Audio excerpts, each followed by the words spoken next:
So I'm betting or guessing maybe 25% of 3-4 million drivers have the Uber Pro debit card. That's a million people. So please check your account. Please make sure all the debits are yours. Please do not fall for the scams. This is the millionth time we're saying this on Show Me the Money. Do not pick up the phone. Do not give your information to anybody. Uber will never call you unless you get in a crash. They'll detect it, and then their safety team will call you.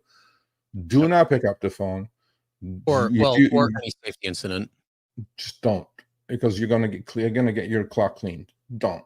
And a lot of people are emailing me saying that they're getting spam phone calls a lot more now. They're getting spam emails. If you do get a spam email with a link that may look like from your bank or American Express or whatever, do not click on that link.